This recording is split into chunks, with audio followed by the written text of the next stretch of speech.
बिस्मिल्लाहिर्रहमानिर्रहीम रब्बिश इश्रह ली सदरी वयस्सिर ली अमरी वहलुल उक़दतम मिन लिसानी यफ़क़हू क़ौली. Welcome to the class. Your teacher Miss Fatma here. Assalamu alaikum my students. How are you all? I hope you'll be fit and fine. Today we'll be doing the part 2, chapter number 2 and second part of the chapter, the Wolf's Council. So remember in the first part what happened is that the wolf take the man cub to the council so that he could meet them from each and every wolf of the council. So what happened कि end में ही क्या हुआ था जब we ended the part जब Akela stood up and he said कि कौन ऐसा होगा who is ready to speak for the cup, but there was nobody who spoke for the cup. So अकेले ने खड़ा हुआ था, कहा था कि कौन है जो मैन कप के जो है वो फेवर में कहेगा, जो बातें करेगा, but there was no one and no one stood up. So we'll start the second part. Okay, so I have given you all the previous parts in the description. You may go and take a look over there. So, Mother Wolf sprang forward to fight. If things reached that point, so in the same way, like always, Mother Wolf जो है वो आई fight करने के लिए और उस point पे पहुंची जहाँ पे जो है वो अकेला जो है वो खड़े होकर ये कह रहा था कि मैन कप के लिए कौन है जो खड़े होकर बात करेगा. All of a sudden, a grunt was heard. It was Baloo, the sleepy brown bear who taught the wolf cubs the law of the jungle. एकदम से क्या हुआ, एक आवाज़ आई ग्रंट की, यानी कि गुर्राने की आवाज़ आई. It was Baloo. बालू कौन था? एक ब्राउन बेयर था और वो wolf cubs को लॉ सिखाता था जंगल के. Baloo could come and go anywhere because he ate only nuts, roots and honey. अच्छा, बालू जो है वो कहीं भी जाता और आता था because वो सिर्फ nuts खाता था, roots जड़े खाता था और शहद खाता था. He was the only other creature whom his presence filled at the council meetings. और ये जो था एक वाहिद वो क्रीचर था जो कि अपनी प्रेजेंस कब बताता था, जब इस तरह की कोई काउंसिल स्पेशल मीटिंग्स होती थी. He rose upon his hinder quarters. Rose is a past tense surprise, यानी कि वो खड़ा हो गया. This bit the back part of an animal, the buttocks. Hinder quarters जो है वो किसी भी एनिमल का बैक पार्ट होता है जिस पे वो लोग खड़े हो जाते हैं. And said, I will speak for the man cub. There is no harm if he runs with the pack and become part of the wolf family. I myself will teach him the law of the jungle. तो वो उसके favour में खड़ा हो गया. उसने कहा कि मैन कप को रखने में कोई हर्ज नहीं है और मैं ही हूँ जो उसको जंगल के लॉज सिखाऊंगा. Baloo has spoken support of the cub. Is there anyone else who backs the cub? अच्छा, बालू जो है वो आस्क अकेले ने फर्दर क्या कहा कि भाई ठीक है, बालू जो है वो उसके सपोर्ट में जो है वो खड़ा हो गया. अब कोई और है जो उसका सपोर्ट कर सके? Thereupon a black shadow fell upon the circle. It was Bagheera, the Black Panther. उसको किसने अकम्पनी किया? बगीरा ने. इसका नाम बगीरा था and he was a Black Panther. Nobody dared to cross his path as he was as reckless as a wounded elephant. But he had a voice as soft as wild honey. अच्छा, कोई भी जो है वो उसका रास्ता path यानी path कहते हैं रास्ते को, कोई भी उसका रास्ता क्रॉस करने की कोशिश नहीं करता था because he was as reckless as a wounded elephant. अच्छा, अक्सर जो जख्मी जानवर होते हैं बड़े ख़तरनाक होते हैं क्योंकि वो ऑलरेडी जो है वो हर्ट हुए हुए होते हैं, उनको तकलीफ हो रही होती है, तो वो इस हालत में बड़े ज़ख्मी हो रहे, बहुत ही ज़्यादा ना फियर्स हो जाते हैं. तो रेकलेस का वैसे जो वर्ड टू वर्ड मीनिंग है वो रैश है, यानी कि हीडलेस ऑफ डेंजर. अक्सर आपने ड्राइविंग में भी अगर होता है तो आपने वर्ड सुना अगर रेकलेस ड्राइविंग, यानी कि बहुत ही इरेगुलर सी ड्राइविंग करनी, बहुत ही ज़्यादा इस तरह से ड्राइविंग करने की बिल्कुल ही ख्याल न करो करते हो reckless. That's called reckless.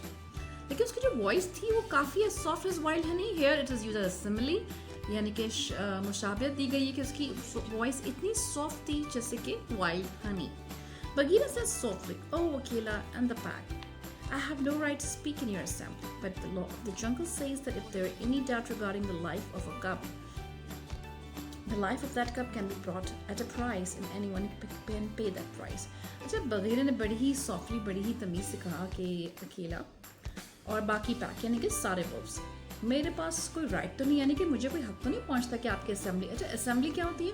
Assembly कोई भी, ये नहीं कि हम कोई स्कूल की असेंबली करते हैं तो वही असेंबली बेसिकली कोई भी ऐसी अगर हम गैदर होते हैं, बहुत सारे लोगों की ग्रुप गैदर होता है for any some particular reason. जैसे कि यहीं की बात आप ले लो कि ये लोग सब वुल्व्स गैदर हुए थे किसके लिए? काउंसिल के लिए. तो इसको असेंबली ही कहा जाता है. फॉर एनी पर्टिकुलर पर्पस के तहत जो है सब लोगों का एक साथ जमा हो जाना असेंबली कहलाता है. तो ही सेड कि मुझे कोई राइट तो नहीं है कि मैं आपकी असेंबली में आके बोलूँ, लेकिन लॉ जंगल का जो लॉ है उसके हिसाब से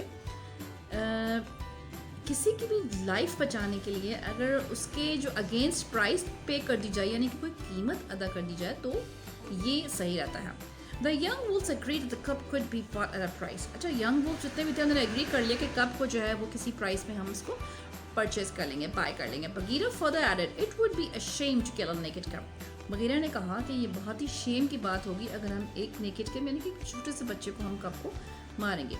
He will be a better sport when he grows up. To Balu's word, I will add a new bull, killed by me, lying half a mile from here. If you agree to accept the man cub in your council, the bull is yours. अच्छा, ये कहा कि बहुत ही better sport रहेगा. Better sport का मतलब क्या है? यानी कि ये बहुत अच्छा शिकार करने वाला बन जाएगा जब ये बड़ा हो जाएगा. Two values word I will add, यानी कि बालू के वर्ड के मुताबिक जो है मैं यहाँ पे एक बुल दूंगा जो मैंने उसको अभी मारा है और यहाँ से हाफ माइल दूर वो पड़ा हुआ है. अगर तुम उसको एक्सेप्ट करते हो तो मैन कब उसके अगेंस्ट में फ्री कर दो and bull is yours. Suddenly the sky reverberated with the clamor of other wolves. क्या हुआ? echo reverberated means एक उड़ने का गूंज उठा. जो आसमान जो है वो बाकी सबकी जो है वो शाउटिंग से, जितने भी wolves है वो खूब शाउट करने लगे, उड़ाने लगे, तो उससे जो स्काई गूंज उठा. Some yelled that the man cub would not be able to survive the winter rains and the scorching sun. yelled मतलब shouted. कुछ लोग कुछ उसमें तो wolves से वो चीखने लगे, शाउट करने लगे कि man cub कैसे आखिर सर्वाइव करेगा. विंटर की रेन्स, यहाँ पे सर्दियों की बारिश होती है. स्कॉचिंग, वेरी हॉट सन, इतना जो गर्म धूप, जो सूरज होता है, स्कॉचिंग बहुत ज़्यादा चुभने वाला, वेरी हॉट स्कॉचिंग सन होता है. वो कैसे ये इसको फेस करेगा? Some said a naked cub could not be of any harm to the pack, so he should be accepted to run with the pack. कुछ लोगों ने क्या कहा कि ये जो छोटा सा बच्चा है वो किसी को भी हार्म नहीं पहुंचा सकेगा, सो इसको एक्सेप्ट यहाँ पे कर लेना चाहिए पैक के साथ. Once again Bagheera was called to give his word. One by one the wolves went to look at Mowgli. He was busy playing with pebbles. अच्छा, उसके बाद बगीरा को बोलने का एक बार दोबारा से मौका दिया गया. वन बाय वन एक जो है वो वुल्फ ने जो है वो मोगली को देखा, वो स्टिल जो है वो पेबल से, स्टोन से खेल रहा था. All the wolves except Akela, Bagheera, Balu, father, mother wolf went down the hill for the dead bull. अच्छा, सारे वुल्फ जो थे वो हिल से चले गए. क्यों? क्योंकि वो बुल को लेने जा रहे थे. एक्सेप्ट अकेला, बगीरा, बालू एंड मदर एंड फादर, वो जो पेरेंट वुल्फ थे वो वहीं उन्होंने स्टे किया. Sher Khan roared till late in the night as he was angry that Bad Cub had not been handed over to him. शेर खान as usual, तो वो तो बिल्कुल ही एंग्री थे. वो तो चाहते ही नहीं थे, वो तो ये चाहते थे कि वो जो है वो उस बच्चे को खा जाए. तो वो सारी रात जो है वो रोर करता रहा बहुत ज़्यादा, उसको तो धाड़ता रहा उस जंगल में कि ये जो है किसी को भी, मुझे बस मिलना चाहिए और किसी को मिलना नहीं चाहिए. "Eh, roar well," said Bagheera. "The time is going to come when this man will make you roar to another tune." उसने क्या कहा बगीरा ने शेर खान से कि एक टाइम ऐसे आएगा जब यही मैन कब जो है वो गुर्राएगा तुम पे और किसी और ट्यून के साथ.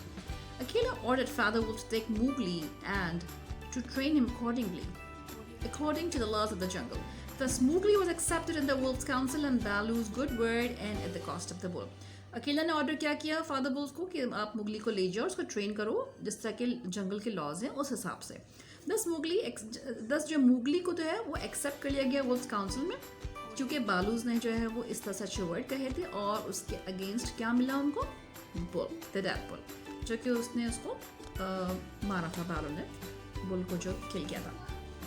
So this was the part 2. Chapter number 2 का पार्ट 2 भी यहाँ पे एंड हो गया है. इंशाल्लाह नेक्स्ट पार्ट में we will going start with the chapter 3. So make sure कि जो अंडरलाइन वर्ड्स हैं इनके मीनिंग्स प्रॉपर तरीके से आप देख लें, प्रॉपर तरीके से इसकी रीडिंग देख लें विद द करेक्ट प्रोनाउंसिएशंस. इंशाल्लाह we're going to meet you in the next part of the video. Thanks for watching. Take care. Allah Hafiz.